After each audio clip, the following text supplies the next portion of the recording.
সোমবার থেকে পূর্বাশা আরবান হাটে শুরু হয়েছে সপ্তাহব্যাপী হস্তকারু ও শিল্প মেলা। মেলার আনুষ্ঠানিক উদ্বোধন করেন মন্ত্রী বিকাশ দেববর্মা। মেলায় হস্তকারু শিল্প নিয়ে সামিল হন স্থানীয় উদ্যোক্তারা। মেলার উদ্বোধনী অনুষ্ঠানে বক্তব্য রাখতে গিয়ে মন্ত্রী বিকাশ দেববর্মা, মন্ত্রী টিঙ্কু রায় সহ অন্যান্যরা হস্তকারু শিল্পের প্রসারে রাজ্য সরকারের উদ্যোগের তথ্য তুলে ধরেন। তারা বলেন, দেশের প্রধানমন্ত্রী নরেন্দ্র মোদী এবং রাজ্যের মুখ্যমন্ত্রী ডক্টর মানিক সাহা স্থানীয় উদ্যোগীদের উৎসাহিত করতে নানা পরিকল্পনা গ্রহণ করেছেন। Bureau report, BTV Tripura news.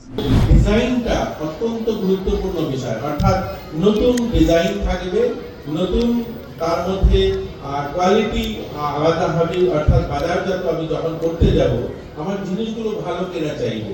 আপনারা শুনলে খুশি হবেন, আমাদের দেশ থেকে সবচেয়ে বেশি, অর্থাৎ যতগুলো এশিয়ান কান্ট্রি আর যতগুলো দেশ আছে তার মধ্যে সবচেয়ে বেশি আমরা এক্সপোর্ট করি কটন নেট কাপড়। অর্থাৎ আমরা সবচেয়ে বেশি আমাদের দেশে যে অর্থ আছে তার মধ্যে দুটো, একটা হচ্ছে আমরা ঔষধ বেশি সাপ্লাই করি, বিদেশি মাটিতে যায়, আর কাপড়টা যায় যেমন আমেরিকাতে বা ব্রিটেনে, এরকম অনেক দেশে, পৃথিবীর বিভিন্ন দেশে আমাদের দেশ থেকে কাপড় যায়, আমরা কাপড় এক্সপোর্ট করি মানুষের কাছে।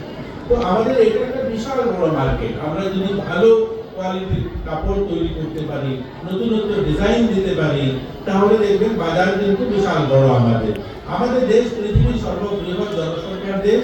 এখানেও যদি আমরা ছোট্ট একটা মার্কেট পরিসর ধরতে পারি তাহলেও চলবে।